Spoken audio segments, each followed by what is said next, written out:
Shalom, selamat pagi Bapak Ibu Saudara yang dikasihi oleh Tuhan. Senang sekali karena pada pagi hari ini kita masih diberikan kesempatan oleh Tuhan untuk sama-sama mendengarkan renungan kebenaran firman Tuhan yang pasti memberkati kita semua. Judul renungan firman Tuhan pada pagi hari ini adalah Percaya dengan Hati yang Tenang. Saya mengambilnya dari Yesaya pasal yang ke-30 ayat yang ke-15b dalam terjemahan baru. Dalam tinggal tenang dan percaya terletak kekuatanmu. Dan di dalam terjemahan lain dikatakan, percayalah kepadaku dengan hati yang tentram, maka kamu akan kukuatkan. Bapak Ibu Saudara yang dikasihi oleh Tuhan, setiap pagi ketika kita bangun tidur, seringkali pikiran kita langsung full dengan list atau daftar deretan-deretan kegiatan apa saja yang hendak kita lakukan atau kerjakan. Ini dan itu semua masuk dalam pikiran kita, harus dikerjakan dan diselesaikan hari ini, masalah ini dan itu, harus berangkat bekerja tepat waktu, jam segini aku sudah harus melakukan ini dan itu, dan pada akhirnya ketika kita berdoa, hati kita ini tidak menjadi tenang. Kita menjadi gelisah, tidak fokus pada Tuhan, menikmati dan mensyukuri hari yang baru dan merasakan betapa indahnya tinggal dalam hadirat-Nya, karena hati dan pikiran kita ini lari dan bercabang-cabang. Di dalam Yesaya pasal yang ke-30 ayat yang ke-15b dalam terjemahan lain dikatakan, percayalah kepadaku dengan hati yang tentram, maka kamu akan kukuatkan. Dikatakan percayalah kepadaku, kepada Allah dengan hati yang tentram, maka kamu akan kukuatkan. Mungkin hari-hari ini kita sedang memiliki banyak hal yang kita gumuli dan doakan. Kita mengatakan kepada Allah kita percaya, percaya dan percaya. Tetapi tanpa ketenangan, tanpa ketentraman hati, tanpa kepercayaan kita kepada Allah akan menjadi hal yang tidak menghasilkan apa-apa. Di satu sisi kita percaya kepada Tuhan, tetapi di satu sisi yang lain hati kita tidak tenang, kita tetap khawatir tentang banyak hal dalam hidup ini. Yang pertama, kuasai diri dan tenanglah supaya kamu siap untuk berdoa dengan fokus kepada Allah. Di dalam 1 Petrus pasal yang keempat ayat yang ke-7b dalam terjemahan lain mengatakan, karena itu hendaklah kamu menguasai diri dan menjaga pikiran agar kamu selalu siap untuk berdoa.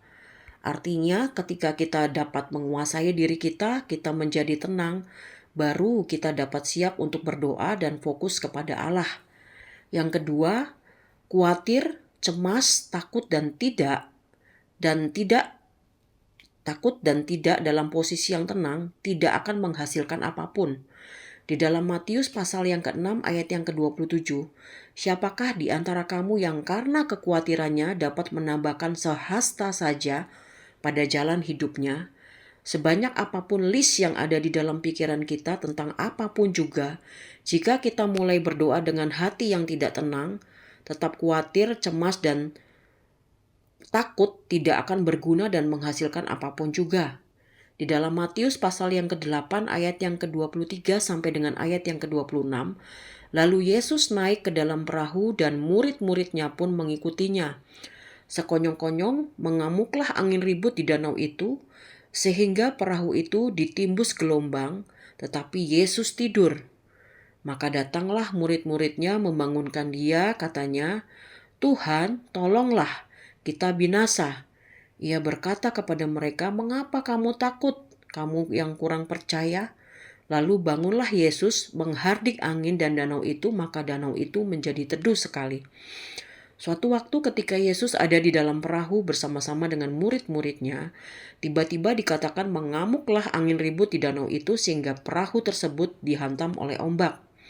Dikatakan Yesus tidur, dan sikap Yesus yang seolah-olah tidak terpengaruh oleh angin ribut adalah contoh yang sedang diberikannya kepada murid-murid bahwa yang pertama memang ada masalah, yaitu angin ribut. Yang kedua, tetapi ada Yesus beserta murid-murid. Sehingga di sini kita bisa belajar bahwa Yesus sedang mengajarkan bahwa dalam menghadapi masalah harus ada ketenangan. Bukan berarti Yesus tidak tahu ada angin ribut, tetapi sikap dalam menghadapi angin ribut tersebutlah yang paling penting. Ketika murid-murid berkata kepada Yesus, "Tuhan, tolonglah kita binasa." Itu menandakan bahwa murid-murid tersebut sedang cemas, takut, tidak tenang, percaya pada Yesus tetapi tidak dengan hati yang tentram, sehingga akhirnya Yesus harus menegur mereka dan berkata, "Mengapa kamu takut, hai kamu yang kurang percaya?" Bukankah Yesuslah yang menjadi pusat kekuatan dan pertolongan bagi kita? Bukankah sama seperti murid-murid, kita juga selalu ada bersama-sama dengan Yesus dimanapun dan apapun yang terjadi dalam hidup kita? Tetapi kita seringkali tidak merasa tenang dan khawatir dalam menghadapi berbagai hal dalam kehidupan ini. Di dalam Mazmur pasal yang 116 ayat yang ke-7, dikatakan, "Kembalilah tenang hai jiwaku, sebab Tuhan telah berbuat baik kepadamu." Satu-satunya hal yang membuat kita kembali menjadi tenang adalah ketika kita ingat bahwa hanya Allah lah satu-satunya sumber ketenangan, sumber kedamaian, sumber sukacita, sumber kebahagiaan sejati dalam hidup kita.